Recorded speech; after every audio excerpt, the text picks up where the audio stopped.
Hello, I'm Alicia Ryan. I'm a PPIA major and a history minor, so I actually chose to do a history presentation for today. Just a little bit of background. When I was 16, I asked my dad about his father, and we were standing on the porch in our backyard, and he said, "Oh, well, he was put into witness protection." And I was like, "Okay, yeah, right." Like, that's the craziest thing I've ever heard. Talked to my aunt, talked to my mom. Everyone's like, "That just sounds like a little kid's story of making up a story about why his dad left when he was a kid." So for Dr. Hutchinson's class, History 295, I decided to deep dive into it and see if there is any validity. What I found was very interesting. So my grandparents were Frances Egris and Donald Hankey. They both lived in the Chicago suburbs. Elaine, she went by Elaine Egris, lived in Villa Park, and my grandfather Donald lived in Elmwood Park. So I was able to find the census information from that. I was also able to find their marriage record, which listed their address as 840 North Neva Road, and a historical picture actually in a box of stuff that I inherited when my father passed away in 2018. And he lived here until he was 5 years old. So then I found out that my grandfather worked at a place called Dior's Key Club in Stone Park, and his boss, his name was Rocco Prano. Rocco Prano was a well-known mobster, a crime syndicate terrorist. He actually had been arrested multiple times for beating people up to try to extort money out of them. So at this point, I'm kind of going, okay, well, this is this is getting really interesting. He was also connected with Sam Teets Battaglia. Interesting side note, I have Battaglias on the other side of my family.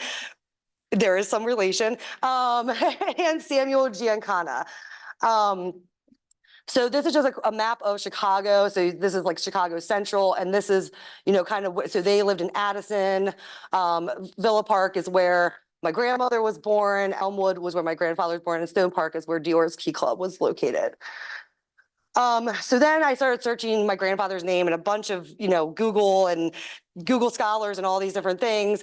And I found his name mentioned in the JFK assassination records. That's probably not where you want your name to be listed, in court testimony and in a Senate hearing. So the JFK assassination records mention Dior's Key Club multiple times as a known place where mobsters hung out in the Chicago area. And that, these people, as you can see at the bottom, say they are armed and dangerous. Then my grandfather is mentioned here in the highlighted area. This is talking about Manor Lounge, and my grandfather was going around saying that he owned this lounge that was actually owned by Rocco Prano, and you can see here Don Hankey, a flunky for Prano. Also, probably not a way you want to be described. So in the testimony records that I found for this case, you can see that they mention, here's a direct testimony of what was going on, which is pretty much that they were trying to coerce money from this developer. It was Mayor Neary, Wayne Seiler, and Rocco Prano for a huge amount of money for a construction contract. And Hankey, my grandfather, was one of the people who testified, and he was, saying how he would take money and loan it out at high rates of interest, and that Rocco Prano told him to go out and collect it. And my grandfather said no, that he's not that type of person. So he grabbed his wife and his baby, which is my dad, and tried to start a new life away from Rocco Prano. And one of the reasons I knew that this Donald Hankey was the correct Donald Hankey is, again, this address, 840 Neva Avenue. So then there's a ton of, I only picked one, but there's a ton of, newspaper articles about this case. It was a really, really big case. It was one of the biggest IRS Chicago mob cases at the time. So you can see that they were trying to extort $70,000 from a builder who was trying to do construction in the Stone Park area. And Hankey, my grandfather, again, is mentioned as a part-time manager of this Dior Club where they did high-stakes poker at this location. This is from a Senate hearing when they were trying to establish the Federal Witness Protection Program, because actually before that it was run by the IRS. So it was not actually a federal program where they had their own budget and their own agency.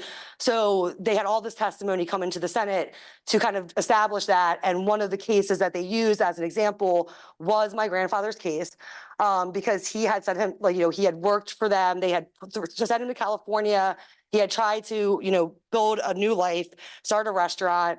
And actually, you know, they say here, like, he was asked to beat people up, break their legs, threaten their lives, whatever you need to do to get the money. Later on, after he testified, he went back to California, and the IRS was like, okay, we're going to move you to a new location. And within 2 weeks of them moving him, his restaurant was burned to the ground. So they had actually found him in California. So this is actually the restaurant or the location. It's now a Wings Garden Cafe. Wouldn't it be nice to have the money from a California restaurant, you know, place? But no. So he, you know, this was where it was, and I actually found like all the certificates of the and notarized information for the business. So then they were convicted and for 12 years in prison and fined $75,000 apiece. That was a really big amount of money at that time. Is that all? Oh, sorry. Okay. Sorry. I was like, oh, was that time? So one of the interesting things I found in this box of stuff from my father was that when his father died in 1964, which is when the court case was happening, I think it was actually 65, but my great grandfather was buried under the name Hanky, but his mother, who died, you know, several years later in 72, was buried under the name Daniel. So they actually changed her last name to protect the family. And then, unfortunately, they were all exonerated. So apparently there was a issue with the information being given to the judge ahead of time in order for him to make an informed decision about what was being presented in the case. So they actually all ended up walking free many years later. And then this was just, I found my grandfather's birth certificate, and you can see that he was buried under the name Danielson, and that his mother's name is listed as Corinne Lesperance, which also matches his baby book, which I have in my possession as well. And sadly, he died in 1992, and I would have been like 7. Sorry, I just totally aged myself. But we never got to know him. Like my dad never knew any of this because he passed away in 2018, and I did this, you know, just recently. So this is just some pictures that I found in this box. So that's my grandfather. This is my grandmother and my grandfather and my dad when he was little. So, and then questions. Questions. Well, I'll walk the microphone around for you. Super fascinating. I'm just trying to understand, how difficult was it to find all this information? Like how are you digging? A lot. So luckily, between Internet Archives, which is a really great source of information for historical documents, and then also through using like genealogy websites, I actually found a ton of information. And then my grandmother, I did not know was like a huge pack rat. So when my dad passed away in 2018, I just had all these boxes I like moved into my basement. I never once looked at them until I was in this class.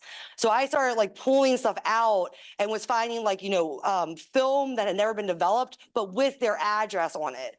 So then I, you know, I would just put it into, you know, on top of my scanner and try to like click in and see things so I could get out, make details. But this all started from just like this weird story that my dad had told me that just sounded so fantastical, like it could not possibly be true. So, but it was a lot of research. I'm sure if anyone knows Dr. Hudgens, she pushed us very hard to really dig deep on this research. So, yes. One more question. Any online, Dr. Farley? People online now. Oh, okay. So this is most of us now. Okay, great. Thank you very much. Woo!